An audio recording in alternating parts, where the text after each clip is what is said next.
Pentakosta ketiga. 1. Pentakosta ketiga adalah pencurahan Roh Kudus yang dahsyat di zaman now, melebihi yang terjadi di Azusa Street. 2. Pentakosta ketiga akan mengakibatkan penuaian jiwa yang terbesar dan yang terakhir sebelum Tuhan Yesus datang kembali. 3. Pentakosta ketiga akan mengakibatkan generasi Yeremia, yaitu anak-anak muda yang dipenuhi Roh Kudus, cinta mati-matian kepada Tuhan Yesus, tidak kompromi terhadap dosa, dan akan bergerak untuk memenangkan jiwa. 4. Pentakosta ketiga lahir di Indonesia dan bergerak ke bangsa-bangsa. Gerakan ini dari timur ke barat dan akan kembali ke Yerusalem. 5. Pentakosta ketiga akan memberikan kuasa untuk menyelesaikan amanat agung, dan setelah itu Tuhan Yesus datang kembali. Mazmur 91, dalam lindungan Allah, orang yang duduk dalam lindungan yang maha tinggi dan bermalam dalam naungan yang maha kuasa akan berkata kepada Tuhan, tempat perlindunganku dan kubu pertahananku, Allahku yang kupercayai. Sungguh, dialah yang akan melepaskan engkau dari jerat penangkap burung, dari penyakit sampar yang busuk. Dengan kepaknya ia akan melindungi engkau, di bawah sayapnya engkau akan berlindung. Kesetiaannya ialah perisai dan pagar tembok. Engkau tidak usah takut terhadap kedahsyatan malam, terhadap panah yang terbang di waktu siang, terhadap penyakit sampar yang berjalan di dalam gelap, terhadap penyakit menular yang mengamuk di waktu petang. Walau 1000 orang rebah di sisimu dan 10.000 di sebelah kananmu, tetapi itu tidak akan menimpamu. Engkau hanya menontonnya dengan matamu sendiri dan melihat pembalasan terhadap orang-orang fasik.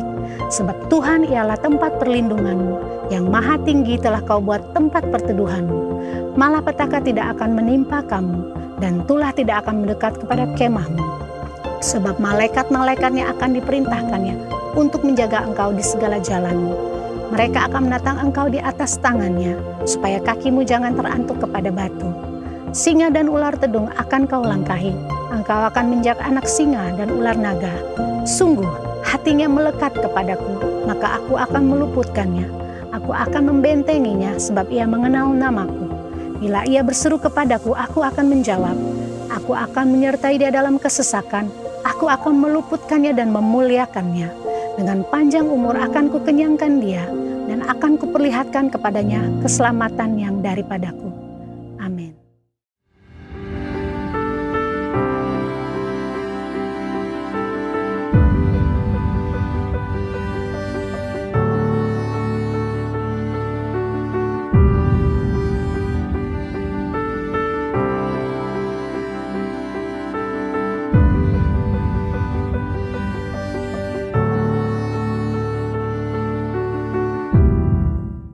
Shalom semuanya, Happy Sunday. Welcome to GBI House of Praise dan GBI Widuri. Mari kita siapkan diri kita untuk memuji menyembah Tuhan bersama dan mendengarkan firman yang akan dibawakan oleh hambanya Ibu Pendeta Judith Salim.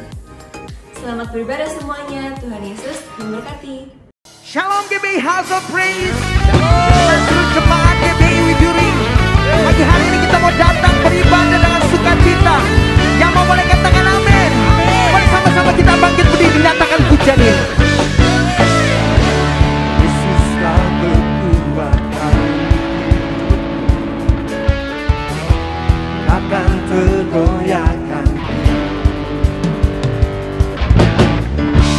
Dengar iman pusatkan hidupku, sumber pengharapanku. Kenapa itu bersyukur, setengah jiwaku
Diberkatilah orang-orang yang menanti-nantikan Engkau di hadirat-Mu. Mereka akan menerima kekuatan yang baru. Yang percaya, angkat dua tangan kita, katakan, Yesus Kaulah Raja dalam hidup, berkuasa percaya. Yesus Kaulah Raja dalam hidup. Sekali lagi, Yesus Kaulah, Yesus Kaulah Raja dalam hidup, berkuasa. Hanya Kau Tuhan, berkekuatan, kuasa-Mu berjuang, hatiku senantiasa dengan-Mu Tuhan, bukan berjalan dari kemuliaan sampai kemuliaan selamanya.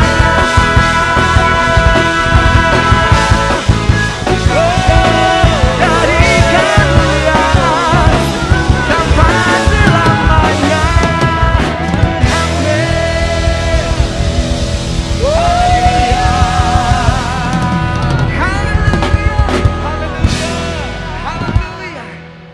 Haleluya. Yang kami temukan, Engkau adalah pribadi yang setia di hidup kami. Amin. Tidak hanya berjanji, tetapi Engkau juga yang menggenapi. Amin.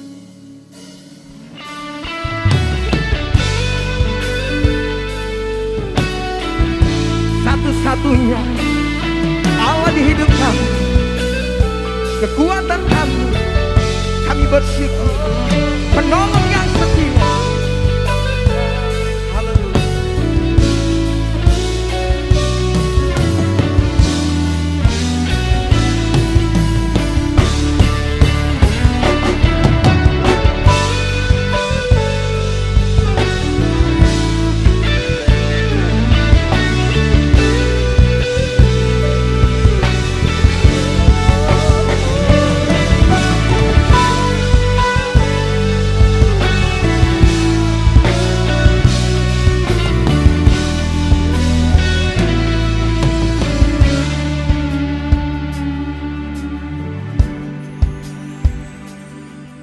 Kau Allah yang setia, Bapa yang mulia, kasih-Mu besar Tuhan, Kau pulihkan hidupku. Kaulah harapanku, hidupku dalam-Mu. Terima kasih Tuhan, Kau selamatkan hidupku.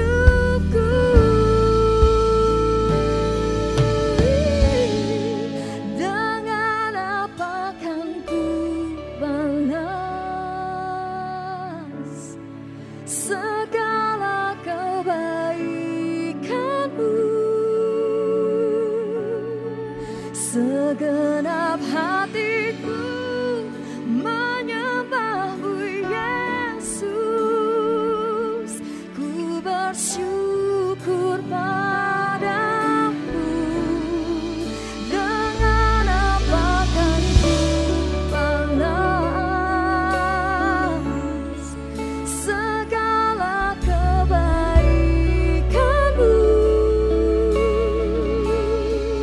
Segenap hatiku menyembah-Mu Yesus, ku bersyukur padamu selamanya.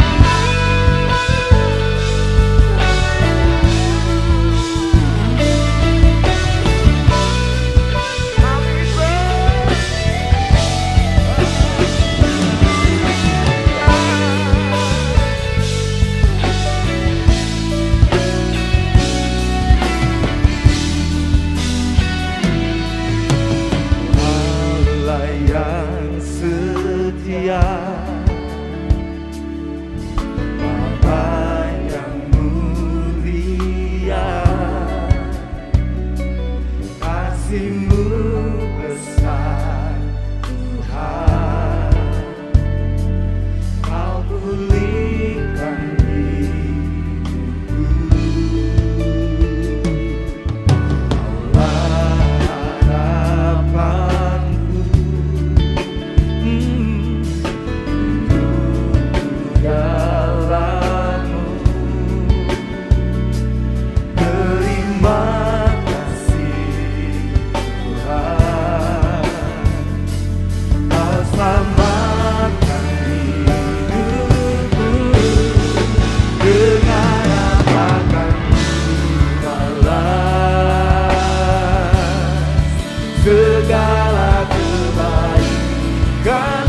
menyembahmu Yesus,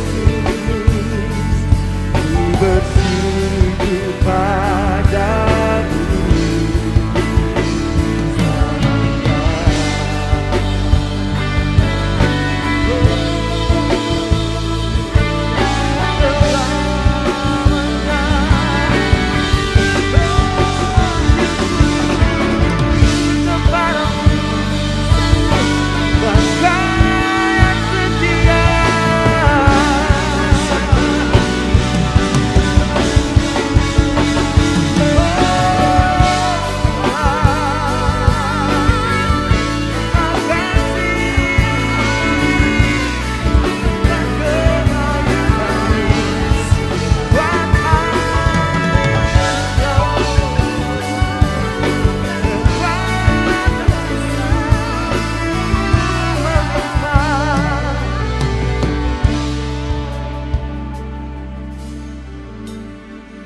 Dengan apa akan balas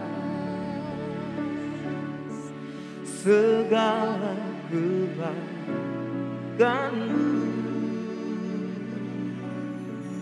segenap hatiku menyembahmu Yesus,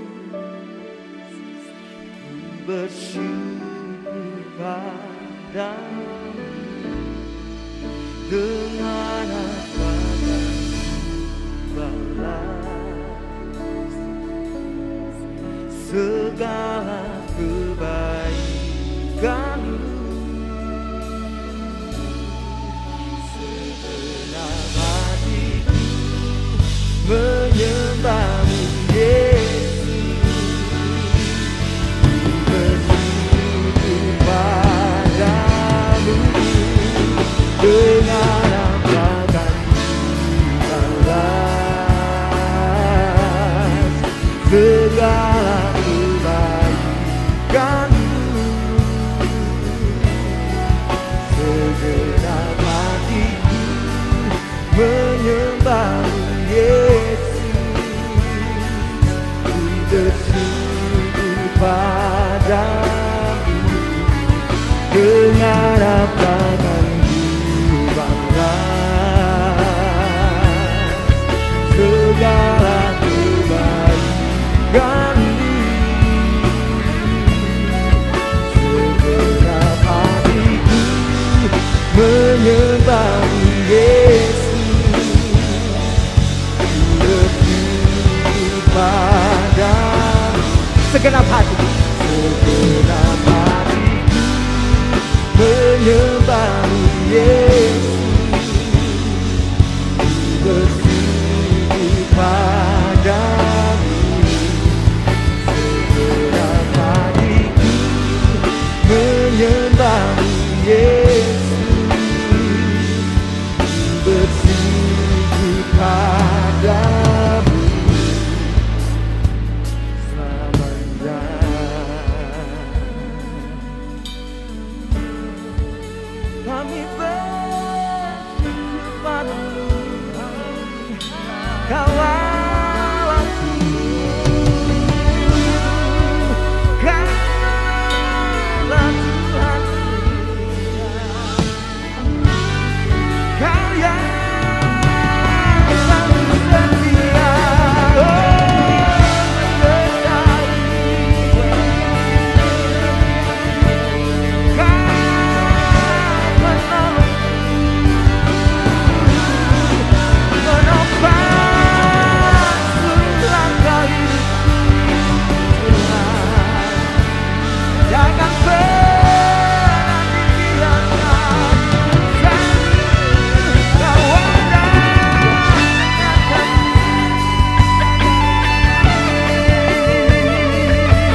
nyata kasih-Mu,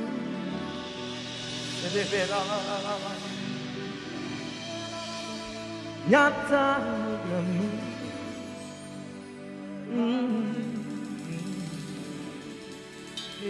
Jamah memulihkan setiap hati dan memberi kekuatan. Amin, amin. Dan kami tahu Engkau ada di setiap musim hidup kami. Yes. Sebab Engkau adalah Bapa.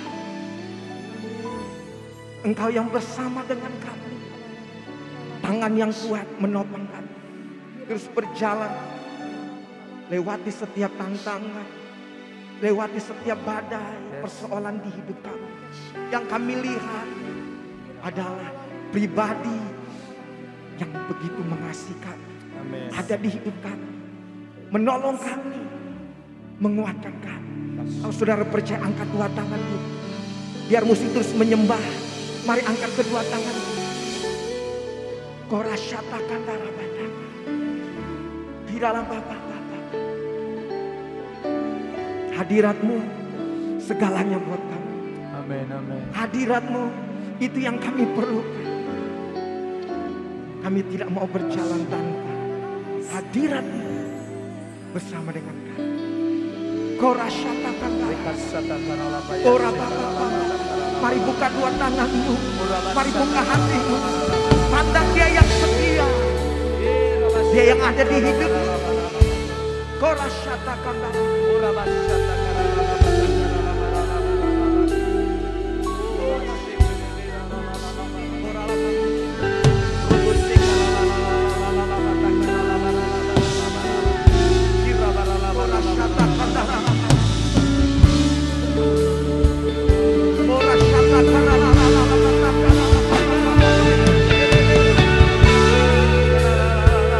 di hadirat-Mu yang lemas dikuatkan, di hadirat-Mu yang sakit kami percaya kuasa yang menyembuhkan kami. Kalau syatakan darah, sebab kami menyembah yang tinggi, kami menyembah Allah yang berkuasa.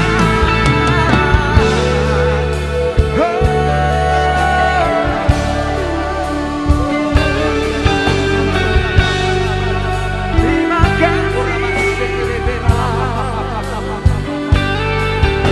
Mari angkat kedua tangan kita, nyatakan dengan iman.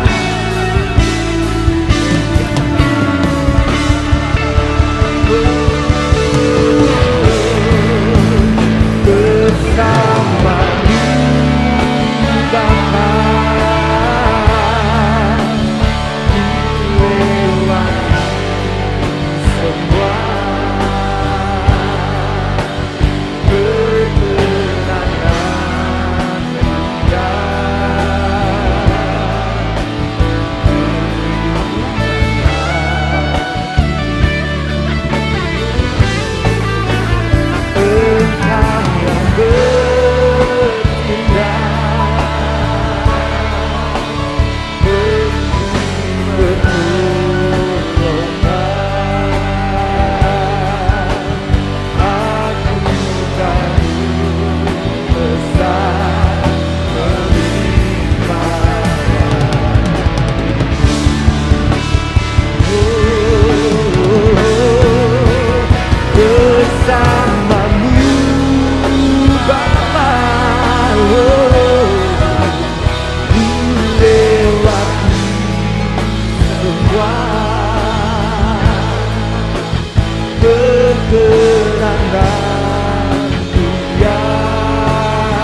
Shalom semuanya, salam sejahtera dari Singapura.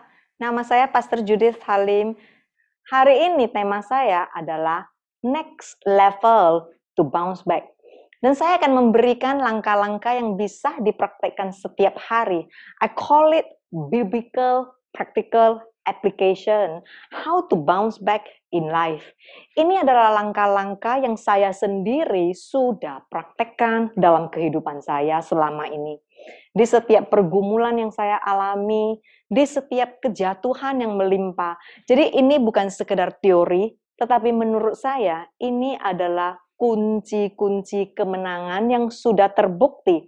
Dan di sini saya berharap saya juga bisa membagikan langkah-langkah yang akan membawa kemenangan bagi kehidupan saudara. Ayo sama-sama kita lihat Daniel pasal 3 ayat 16 sampai 19. Firman Tuhan berkata, lalu Sadrak, Mesak, dan Abednego menjawab Raja Nebukadnezar, tidak ada gunanya kami memberi jawab kepada Tuanku dalam hal ini. Jika Allah kami yang kami puja sanggup melepaskan kami, maka Ia akan melepaskan kami dari perapian yang menyala-nyala itu dan dari dalam tanganmu, ya Raja. Tetapi seandainya Dia tidak, hendaklah engkau mengetahui, ya Raja, bahwa kami tidak akan memuja dewamu dan tidak akan menyembah patung emas yang engkau dirikan. Sewaktu Sadrak, Mesak, dan Abednego menghadapi ancaman kematian, situasi yang sangat buruk dan menakutkan. Bayangkan saudara, ibaratnya 5 menit berikutnya mereka akan dilempar di dalam api yang berbara-bara. Karena kemarahan Nebukadnezar terhadap mereka, bahkan perapian itu dibuat 7 kali lebih panas dari biasa. Dan tentara yang mengangkat mereka bahkan terbakar di dalam nyala api yang begitu panas.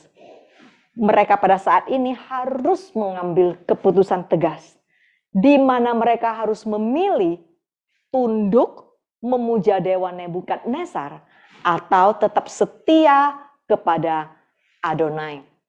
Lalu apa pilihan mereka? Jikalau mereka memilih memuja dewa Nebukadnezar, mereka akan hidup. Tetapi jikalau mereka memilih untuk tetap setia kepada Adonai, mereka akan kehilangan kenyamanan, bahkan nyawa mereka. Artinya mereka akan mati. Saudara, mereka memilih dengan tegas. Tidak kompromi. Apapun situasi mereka pada saat itu, they make a decisive decision to remain faithful till the end. Mereka memilih untuk taat. Mereka memilih untuk menghormati Tuhan daripada kenyamanan dan perlindungan mereka sendiri. Dan inilah yang mereka katakan kepada Nebukadnezar. Kami percaya Allah yang kami puja akan melepaskan kami. Tetapi seandainya Dia tidak.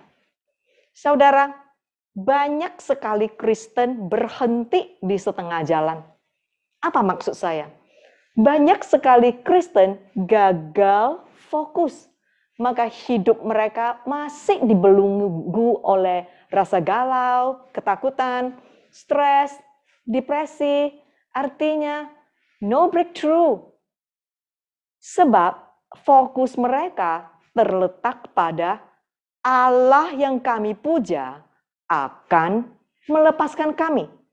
Jadi yang difokuskan adalah akan melepaskan kami. Akan melepaskan aku. Aku. Itu adalah fokusnya. Mukjizatku. Artinya ada yang ngotot. Pokoknya aku deh. Aku yang harus sembuh. Aku yang harus makmur. Aku yang harus sukses. Contoh, jikalau anakku yang dilahirkan cacat, harus jadi sembuh. Pada saat kita ada di dalam posisi seperti ini, saudara, kita tidak akan menang. Kita akan selalu hidup dalam ketakutan, antisipasi. Kita bahkan akan selalu berkata dan bertanya-tanya kepada Tuhan. Kapan Tuhan? Kapan Tuhan? Ada yang bahkan menjadi marah kepada Tuhan. Kenapa Tuhan? Kenapa Tuhan? Kita bahkan kadang-kadang juga akan selalu mendengar suara-suara intimidasi yang satu ini yang akan membuat kita jatuh di dalam depresi ataupun tawar hati. Suara-suara semacam apa yang saya sebutkan? What if? Bagaimana jikalau engkau sakit? Bagaimana jikalau engkau tidak sembuh? Bagaimana jikalau engkau bangkrut? Suara-suara intimidasi seperti ini akan membuat kita semakin gentar, semakin khawatir, semakin depresi, bahkan hidup dalam ketakutan. Pola pemikiran saudara harus berubah sesuai dengan kebenaran firman Tuhan. Terlalu banyak Kristen mempunyai konsep pemikiran yang salah dan belajar hal-hal yang salah oleh keinginan kedagingan mereka masing-masing. Dengar baik-baik saudara.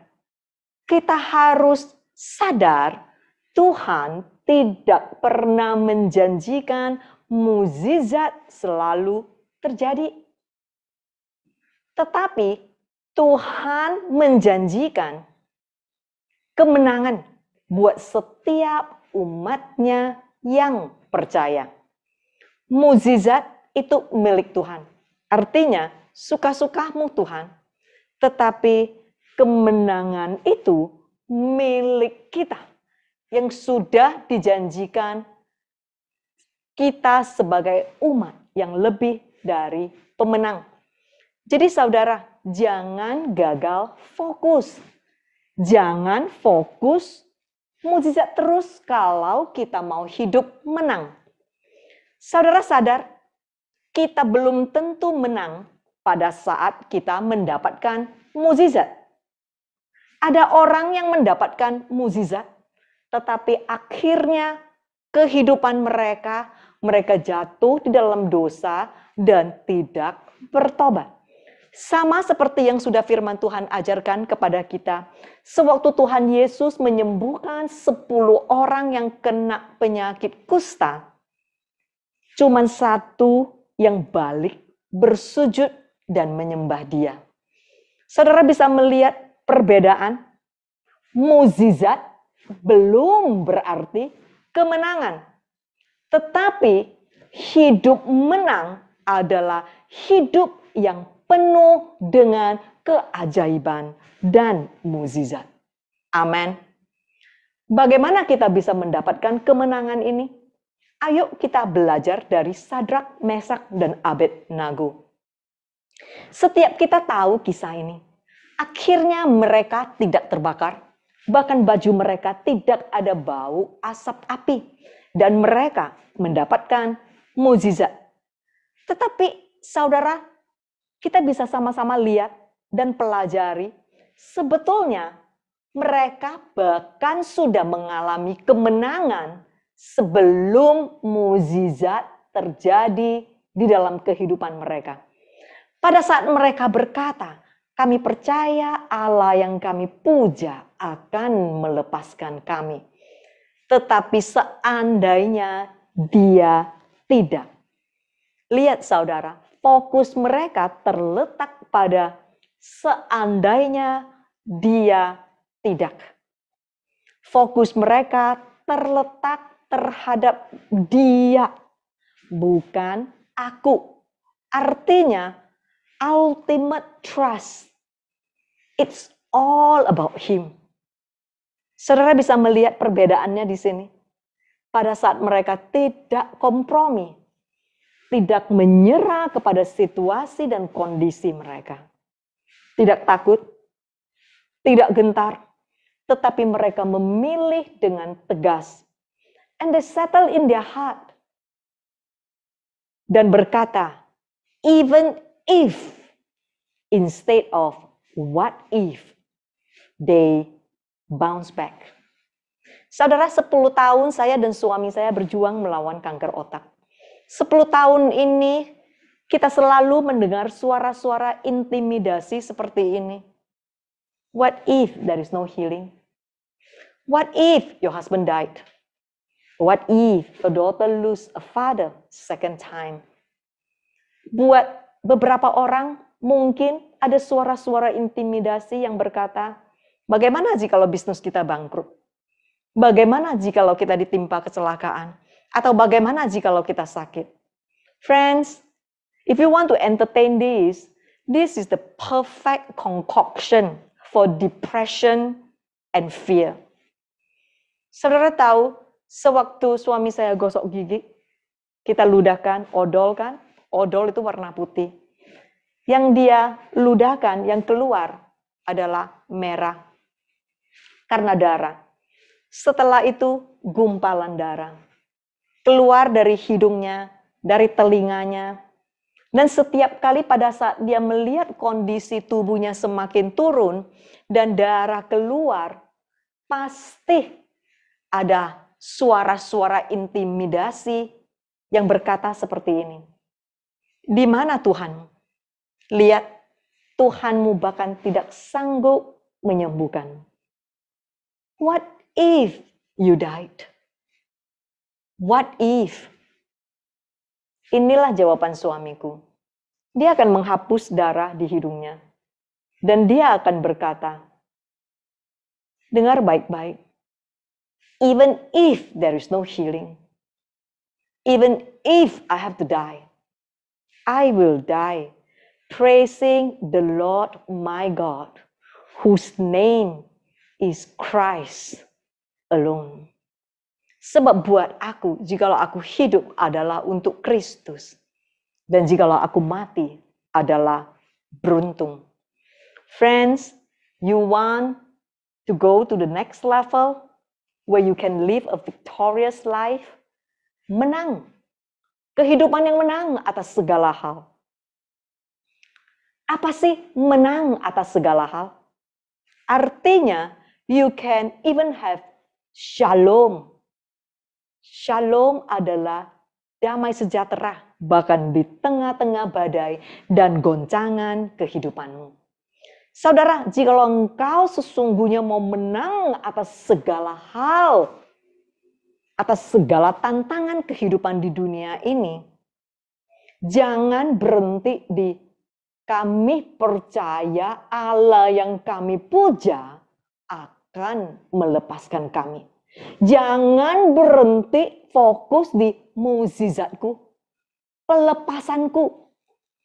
But go to the next level. And the next level is this. Even if he does not. Percaya kepadanya. Apa sih itu percaya, saudara? Percaya itu bukan pada saat mukjizat terjadi.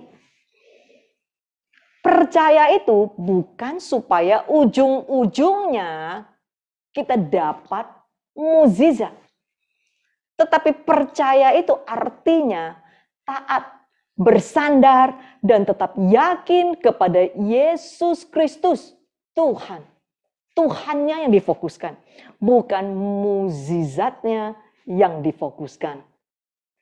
Make a decisive decision to settle in your heart. And say this, even if he does not. Fokus kepada dia, bukan aku.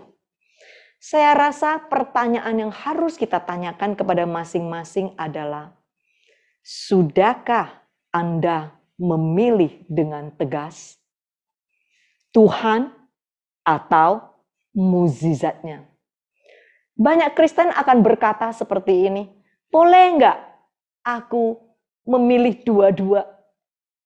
Makanya kebanyakan Kristen hidup tidak berkemenangan.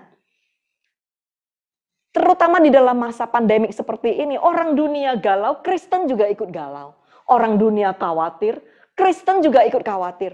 Orang dunia tidak damai, Kristen juga ikut tidak damai. Orang dunia berantem, Kristen juga ikut berantem. Friends, it's time to go to the next level. Jangan berhenti di setengah jalan. Setiap kita harus menjadi dewasa secara rohani. Do you want to enter the next level? When you have made that decisive decision and said, even if he does not, you go to the next level and you bounce back. Inilah kunci pertama yang saya berikan. Selanjutnya, bagaimana kita bisa hidup tidak gentar terhadap tantangan kehidupan. Firman Tuhan mengajarkan setiap kita di Filipi pasal 1 ayat 29.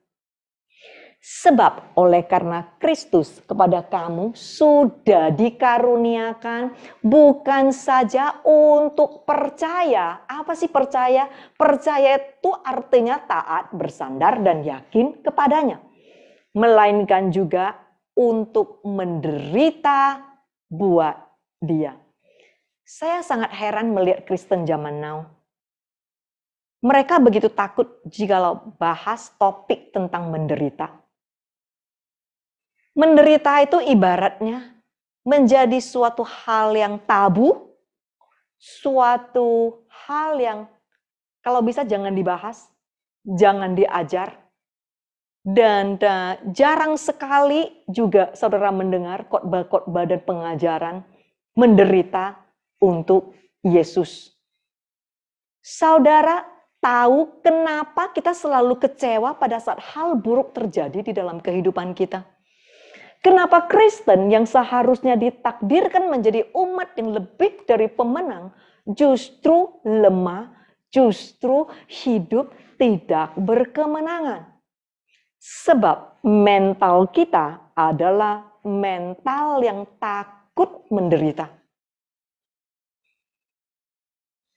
Bukan cuma itu, ditambah pula dengan janji-janji manusia yang tidak sesuai dengan firman Tuhan.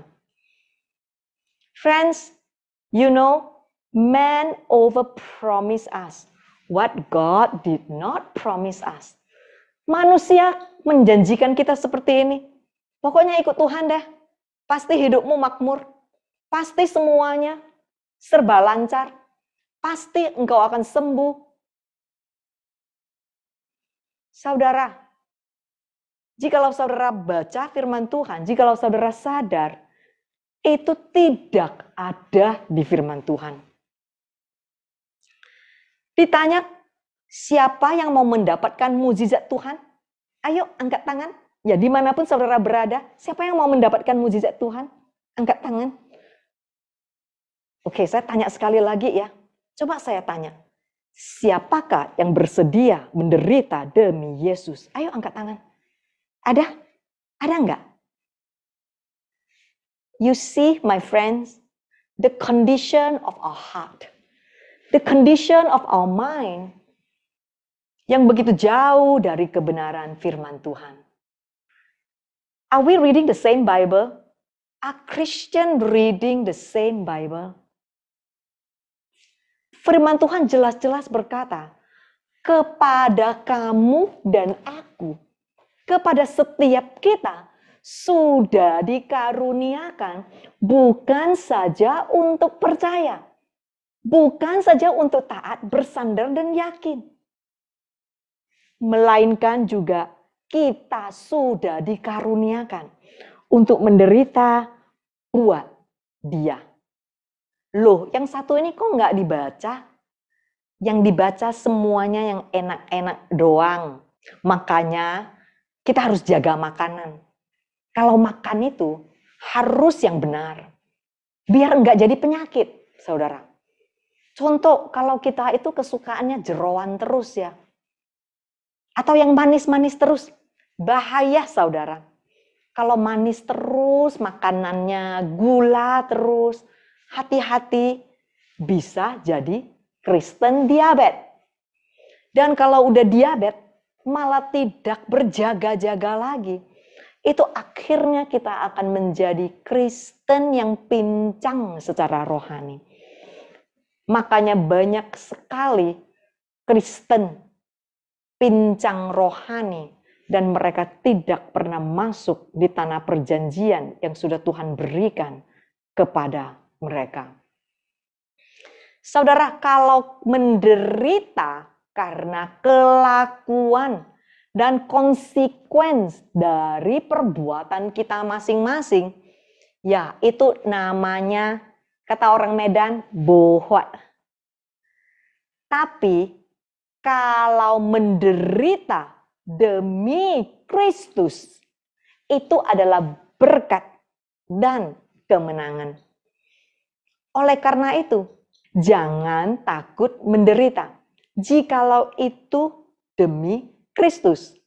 Sebab engkau akan melihat the grace of God, penyertaan Tuhan, kemuliaan Tuhan, kekuatan Tuhan di tengah-tengah penderitaanmu. Dan engkau akan belajar lebih mengenal siapa Tuhan. 1 Petrus pasal 3 ayat 14. Firman Tuhan berkata, tetapi sekalipun kamu harus menderita juga karena kebenaran, kamu akan diberkati. Artinya, hidupmu akan berbahagia. Dan hidupmu adalah suatu kehidupan yang patut ditiru. Sebab itu, janganlah kamu takuti apa yang mereka takuti. Dan janganlah terganggu atas perlawanan mereka. Janganlah gentar. Sama seperti Sadrak, Mesak, dan Abednego. Biarpun aku harus menderita, dilempar dan dibakar di dalam perapian, asalkan untuk Kristus aku siap. Apa sih yang dimaksudkan di firman Tuhan ini? Bisakah kita belajar cara pandangan Tuhan, bukan lagi cara pandangan manusia? Masalahnya manusia selalu melihat berkat itu tentang materi, tentang kesembuhan, tentang hidup bebas dari penderitaan. Sedangkan Tuhan berkata terbalik, menderita bagi Tuhan adalah suatu berkat, adalah suatu hak istimewa. Ayo kita lihat di Kisah Para Rasul pasal 14 ayat 22. Firman Tuhan berkata, di tempat itu mereka menguatkan hati murid-murid itu dan menasihati mereka supaya mereka bertekun di dalam iman dan mengatakan bahwa untuk masuk ke dalam kerajaan Allah kita harus mengalami banyak sengsara. Kristen, murid Yesus. Are we reading the same Bible? Ini ada di Perjanjian Baru. Kalau ini adalah kebenaran Tuhan, kenapa kita tidak mau menerima? Kenapa kita menolak? Sekali lagi, kenapa topik yang satu ini begitu jarang sekali atau bisa dibilang tidak lagi diajarkan? Kita harus merubah paradigma pemikiran kita yang begitu jauh dari kebenaran firman Tuhan. Baliklah kepada kebenaran firman, hai umat-umat Tuhan. Jikalau kita terima hidup ini, kita harus menderita demi mengikuti Dia, kita juga akan mulai menang bersama Dia. Jikalau fokus kita adalah Kristus, adalah Dia, bukan lagi aku, kita akan menang. Kita tidak akan dikalahkan oleh kesulitan dan tantangan hidup. Mau seberat apapun, sebab kuasa kebangkitan Allah yang membangkitkan Yesus akan memampukan saudara dan saya. Dan menjaga sehingga kita mampu jikalau kita mau. sebab kasih karunia dan Roh Kudus telah dicurahkan kepada kita. Maukah saudara berubah? Siapkah saudara untuk berubah? Jikalau engkau siap, you begin to enter to the next level. You bounce back. Engkau hidup menang. Apa yang harus dirubah? Saudara, paradigma pemikiran kita yang harus dirubah untuk hidup berkemenangan. Ayo kita bahas lebih dalam lagi apa yang diajarkan firman Tuhan. Roma pasal 12 ayat 1. Karena itu saudara-saudara, aku mohon kepadamu, demi kemurahan Allah, supaya kamu mempersembahkan tubuhmu sebagai persembahan yang hidup, dipisahkan menjadi kudus dan yang berkenan kepada Allah. Sebab itu adalah penyembahanmu yang layak dan yang bijaksana. Janganlah kamu menjadi serupa dengan dunia ini dengan kebiasaan yang dangkal dan yang tidak benar, tetapi berubahlah terus-menerus memperbaharui pikiranmu menjadi dewasa secara rohani.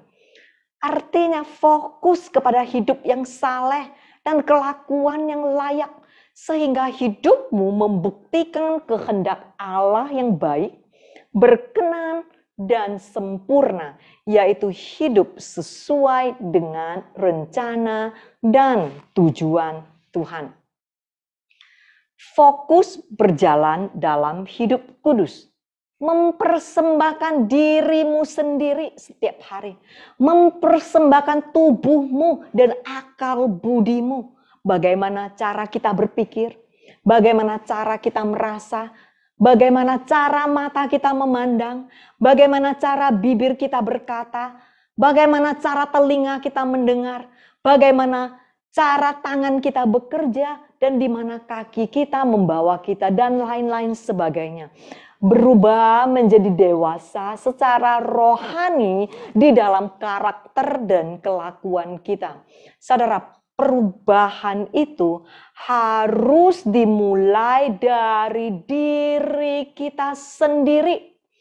Rubahlah terdahulu pola pikiran kita, maka kehidupan kita akan berubah. Your mind is the most powerful yet most complicated tool. Your mind can bring you up. Your mind can put you where you are and lock you there. Or your mind can bring you down. Your mind is the roots behind all your action. Cara engkau berpikir, olah pikiranmu adalah akar dari segala tindakanmu. Oleh karena itu firman Tuhan berkata di 2 Korintus pasal 10 ayat 5, kami berjuang mematahkan dan merubuhkan setiap perdebatan, teori, berbagai alasan, semua kesombongan, keangkuhan manusia yang menentang pengenalan akan kebenaran Allah. Kami menawan segala pikiran dan tujuan dan menaklukkannya kepada ketaatan kepada Kristus. Secepatnya kita sadar dan merubah paradigma pemikiran kita, secepatnya we go to the next level, secepatnya we bounce back. Friends, if you change your mind, you change your life. Apa yang akan terjadi pada saat pola pemikiran kita berubah? Karakter kita akan ikut berubah. Akan terjadi perubahan yang terbukti di dalam kelakuan kita pada saat kita memperbaharui pemikiran kita di dalam ketaatan akan Kristus. Yaitu artinya hidup yang dipimpin oleh Roh Kudus, bukan lagi kedagingan kita, suka-suka kemauan kita. Artinya hidup yang berkenan di hadapan Tuhan. Galatia pasal 2 ayat 20. Namun aku hidup, tetapi bukan lagi aku sendiri yang hidup, melainkan Kristus yang hidup di dalam aku. Dan hidupku yang kuhidupi sekarang ini di dalam daging adalah hidup oleh iman. Artinya hidup yang taat, bersandar dan yakin sepenuhnya dalam Anak Allah yang telah mengasihi aku dan menyerahkan dirinya untuk aku. Saudara, sama seperti Sadrak, Mesak, dan Abednego, hidupku bukan lagi aku, tetapi Dia. Apakah kita hidup untuk diri kita sendiri, atau kita hidup untuk menggenapi tujuan Tuhan? Berserahlah sepenuhnya kepada Tuhan. Itu adalah jalan satu-satunya. Kita harus berhenti ngotot kepada Tuhan. Apa yang kita mau. Sebaliknya, mulai taat kepada apa yang Tuhan mau. Instead of always saying, why me? Can we start saying, be it unto me? Ayo kita lihat di Galatia pasal 5 ayat 24 sampai 25. Barang siapa menjadi milik Kristus Yesus, ia telah menyalibkan daging dengan segala hawa nafsu dan keinginannya. Jikalau kita mengaku kita hidup oleh Roh Kudus, artinya pribadi yang berintegritas, karakter yang saleh, hidup yang berani menegakkan kebenaran, baiklah hidup kita juga dikuasai oleh Roh Kudus. Apa sih artinya, saudara? Artinya ada suatu perubahan yang terbukti di dalam pertobatan kita. Contoh, jikalau kita dulu sukanya emosi terus, jikalau dulu kita sukanya tersinggung terus, berantem terus, atau kebiasaan yang lain, contoh merokok, judi, nonton pornografi. Jikalau dulu kita punya kebiasaan buruk seperti itu, kita tidak lagi melakukan hal-hal demikian. Pada saat kita mengaku kita hidup dipimpin oleh Roh Kudus, yaitu kehidupan yang merefleksi karakter Kristus, harus ada terjadi suatu perubahan yang terbukti. Tapi dengar baik-baik, saudara, bukan dengan kekuatan kita sendiri. Dengan kekuatan kita sendiri, kita akan jatuh. Kita tidak akan mampu. Tapi dengar baik-baik juga, saudara, itu tidak bisa menjadi suatu alasan kita berhenti berjuang dan tidak berjuang. Perjuangan kita adalah sebetulnya perjuangan di antara mau atau tidak, bersedia atau tidak. Harus ada niat maunya dulu. Asalkan kita mau bersedia, Tuhan pasti akan menolong. Sebab sudah dijanjikan, Dia tidak akan meninggalkan kita sendirian tanpa pertolongan. Asalkan kita mau berjuang untuk berubah, untuk hidup benar, pasti Tuhan akan memampukan dan menolong. Banyak sekali Kristen berkata, aku tidak bisa berubah. Saudara, kebenaran adalah bukan engkau tidak bisa, tetapi engkau belum mau. Jadi jangan lagi cari alasan. Sebab jikalau engkau sudah mengambil keputusan tegas untuk mau dulu, engkau bisa datang di hadapan Tuhan.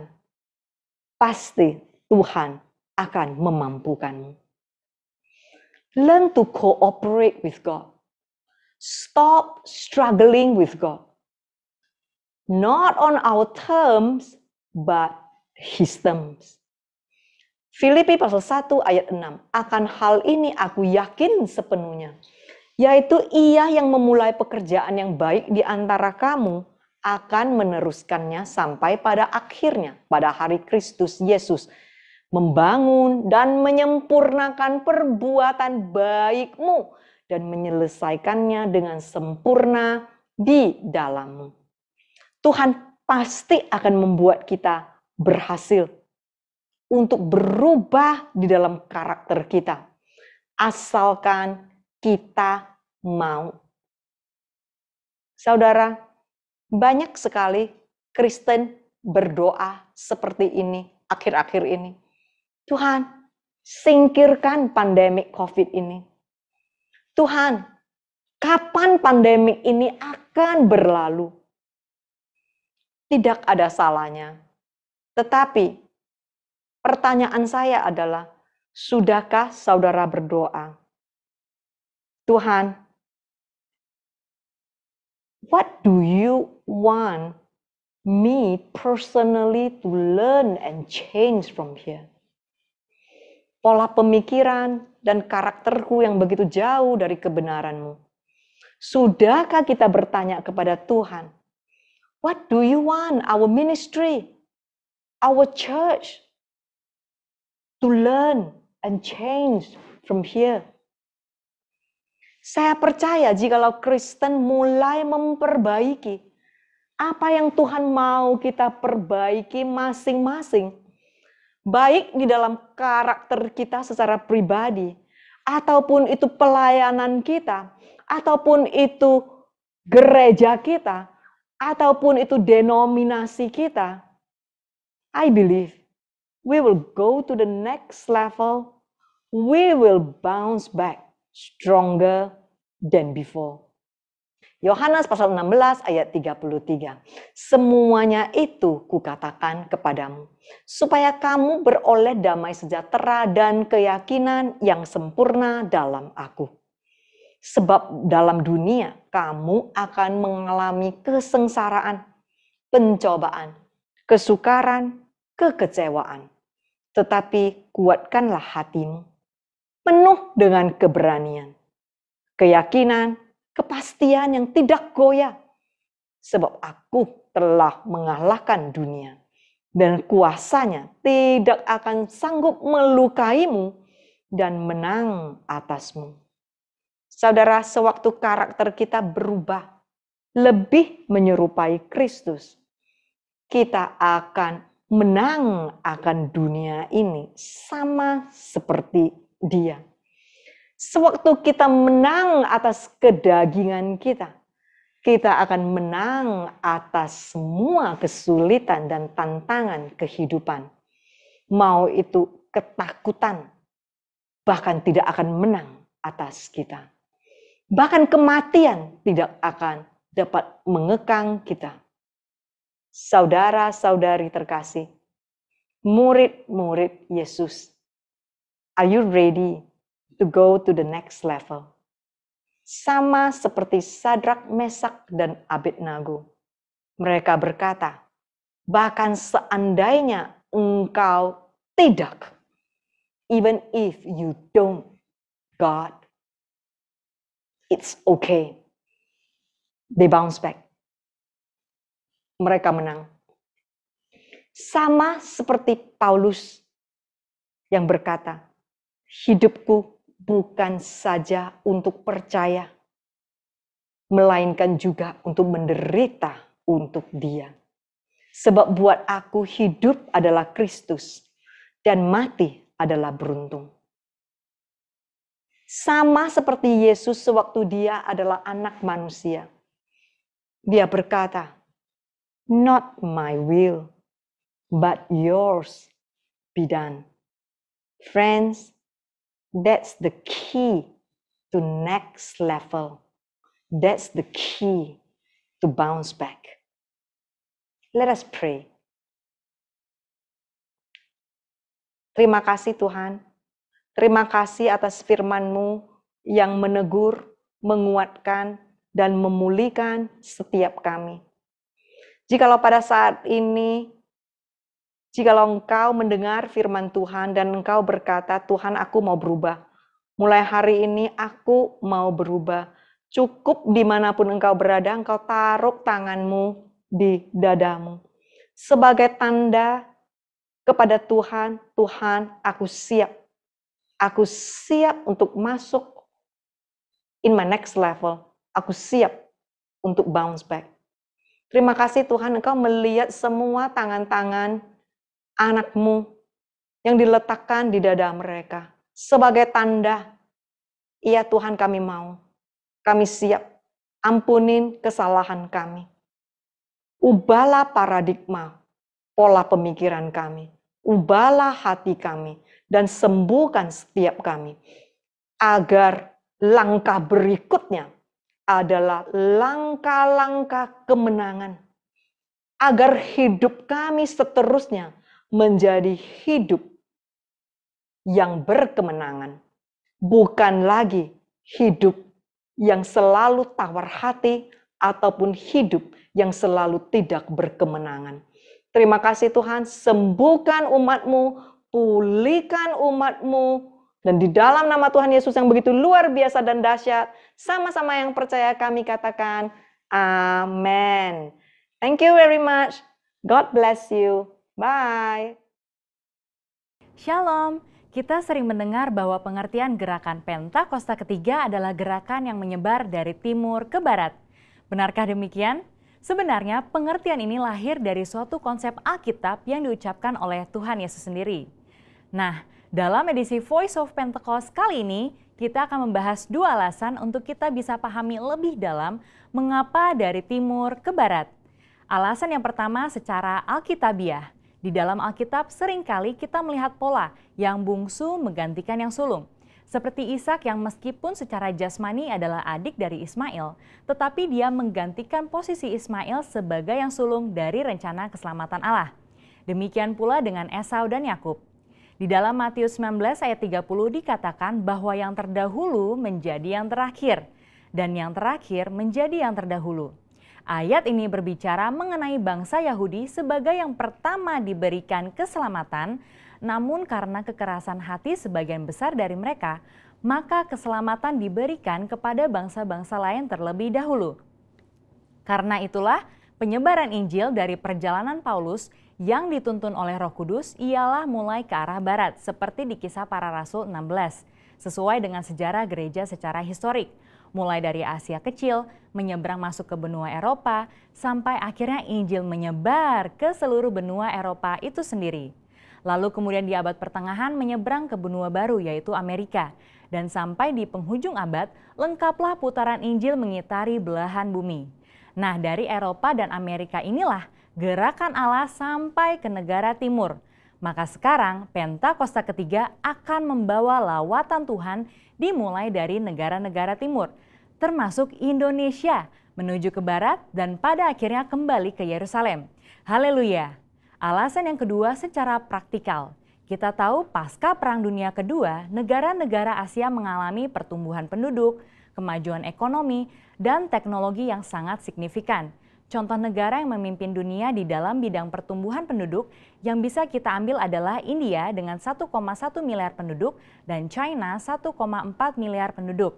Dan ini sudah melebihi dari sepertiga penduduk dunia. Mereka tidak hanya mulai mendapatkan kemerdekaan secara politik, tetapi terjadinya suatu musim baru di dalam sejarah penyebaran Injil di belahan bumi timur.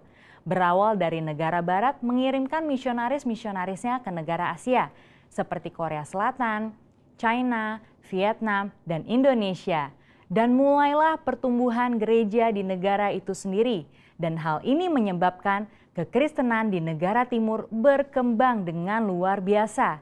Bahkan hari-hari ini justru dari negara-negara timurlah yang mengirim misionarisnya ke barat untuk membawa kehidupan kepada kekristenan yang telah mati di sana.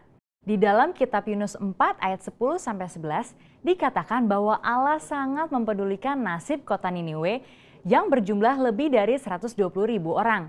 Benua Asia sudah mencakup 60% penduduk dunia, sekaligus 60% kekuatan ekonomi dunia.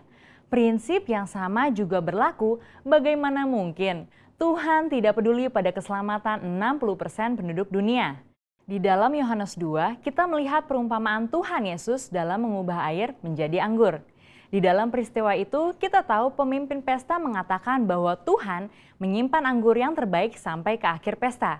Inilah juga yang akan terjadi pada akhir zaman. Allah menyiapkan kegerakan rohnya yang terbesar dan terakhir dimulai dari benua timur. Secara spesifik dari Indonesia, gerakan ini akan mempengaruhi negara-negara besar di Asia Timur dan akan bergerak ke barat dan akan diselesaikan di pintu gerbang Yerusalem.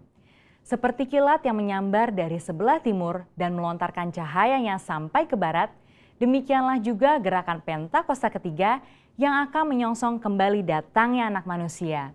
Saudara, untuk penjelasan lebih lengkapnya dari tim teologi kami, jangan lupa buka link yang ada di atas atau scan QR Code yang tersedia. Maranatha, amin.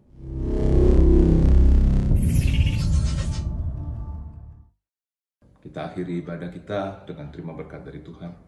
Terimalah berkat yang berlimpah-limpah dari Allah Bapa di surga dalam anaknya Tuhan Yesus Kristus, kasih sayang penghiburan yang sempurna dari Roh Kudus menyertai Bapak Ibu Saudara sekalian hari ini sampai selama-lamanya. Kita yang percaya dan sudah terima berkat Tuhan sama-sama katakan amin.